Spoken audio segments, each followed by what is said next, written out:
समय चल रहा है वह बहुत ही क्रिटिकल चल रहा है और सनातन धर्म के संबंध में भी ये बहुत क्रिटिकल चल रहा है, क्योंकि जैसे कि हम देख पा रहे हैं जी गैस खत्म हो गई है, अधर्म ने विकराल रूप ले लिया है, विश्व अशांति की ओर बढ़ रहा है, विश्व में शांति नहीं हो रही है।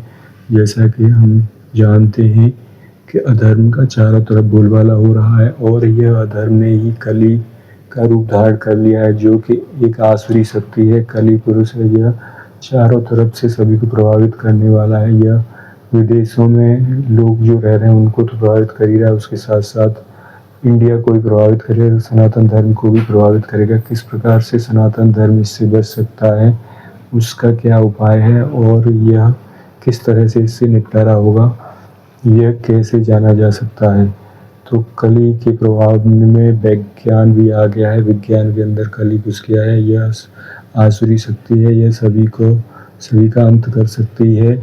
वैसा कि हम जान रहे हैं कि वैज्ञानिक युग के साथ साथ सतयुग का प्रारंभ हो चुका था, कलयुग का अंत हो गया था, लेकिन सतयुग का भी प्रारंभ हो गया था।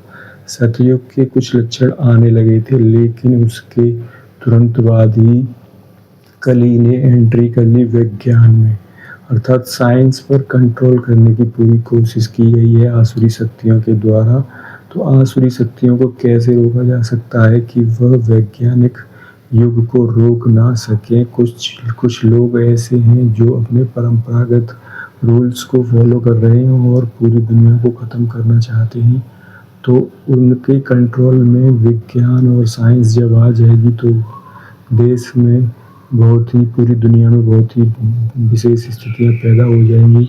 तो इस प्रकार से सनातन धर्म वालों को विज्ञान पर कंट्रोल करके इन आसुरी शक्तियों पर कंट्रोल करना पड़ेगा, अर्थात विज्ञान के द्वारा ही आसुरी शक्तियों पर कंट्रोल किया जा सकता है। सनातनियों को विज्ञान में आगे बढ़ना पड़ेगा, साइंस का यूज़ करना पड़ेगा, आसुरी शक्तियों को कंट्रोल करना पड़ेगा।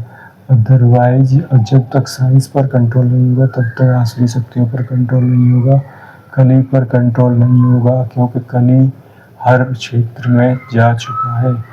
यह कली इस प्रकार का है कि यह सभी को प्रभावित करने वाला है, यह चाहे कोई भी हो, लेकिन इसका मिसयूज रोक सकते थे हम, लेकिन वह हम रोक नहीं पाए हैं।